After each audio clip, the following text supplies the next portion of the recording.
What if I told you that in 1993, Russia launched a giant mirror into space, not to spy on enemies, not to destroy cities, but to literally turn night into day?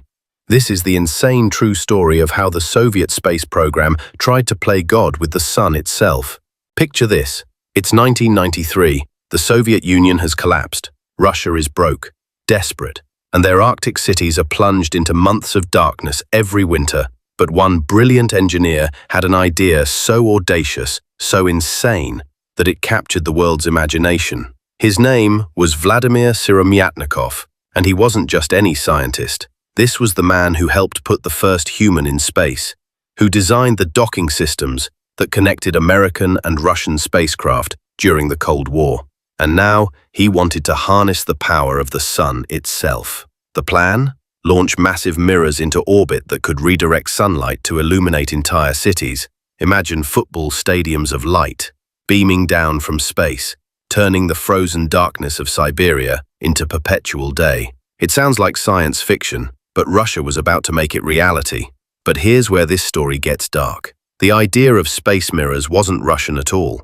It started with the Nazis. In 1945, captured German scientists revealed their terrifying Sonnengewehr, literally sun gun, a death ray from space designed to incinerate cities and boil lakes dry. The Americans laughed it off as impossible Nazi fantasy, but the Russians, they were listening very carefully. Vladimir Siromyatnikov was no ordinary dreamer. This man had engineering magic in his hands. He designed the docking mechanism that allowed the first handshake in space between American and Soviet astronauts in 1975. He understood space like few humans ever had. When he spoke about mirrors in orbit, people listened. But even his reputation couldn't prepare the world for what came next. By 1992, Russia was hemorrhaging money. The space program was dying. Siromyatnikov knew he had one shot to save his mirror dream, make it profitable. His pitch was brilliant. Why waste billions on electricity in the Arctic when you could literally redirect the sun? Farmers could harvest 24 hours a day. Cities could slash their power bills. It was economic genius wrapped in space-age wonder. The mirror itself was a masterpiece of engineering impossibility. Made from aluminized mylar thinner than human hair, it would unfurl like a giant umbrella through centrifugal force. 20 meters of pure reflections spinning in the void of space. The physics were perfect. The execution? That was about to be tested on the entire planet. October 27, 1992, Baikonur Cosmodrome. The world was watching. Progress M15 roared into the night, carrying humanity's most audacious experiment. But then came the delays. Months of waiting. The mirror sat folded in space, taunting everyone.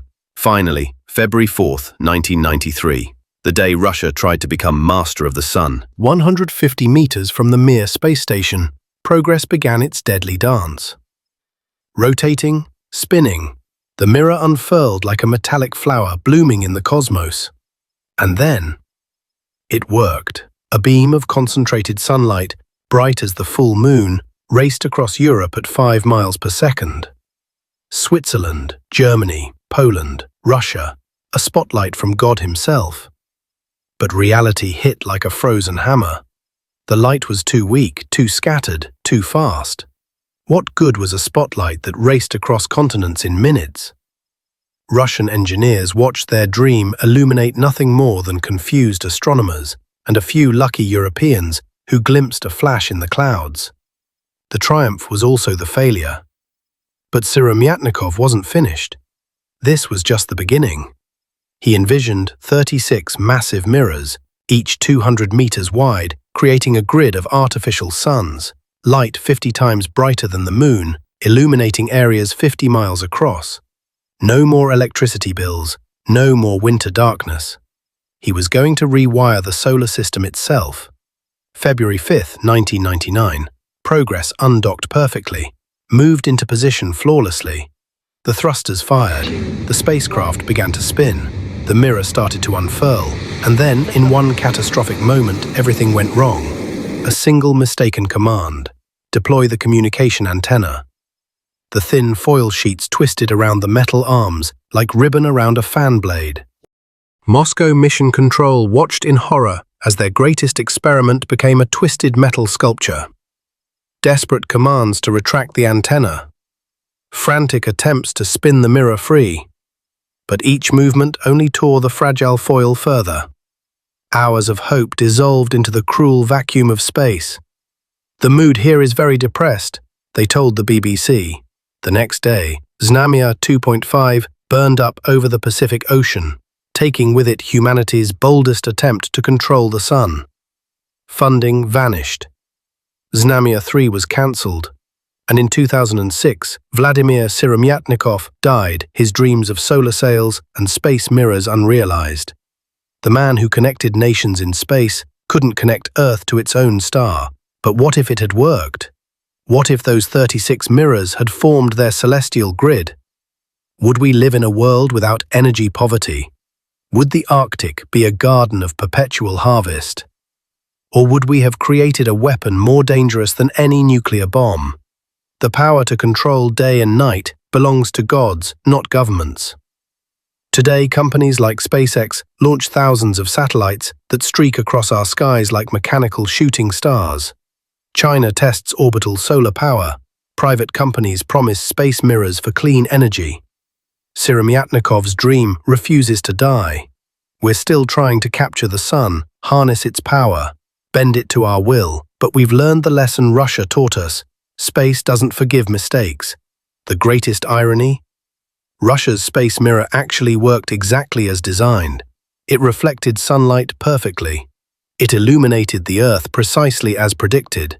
What Russia really proved in 1993 wasn't that we could control the sun.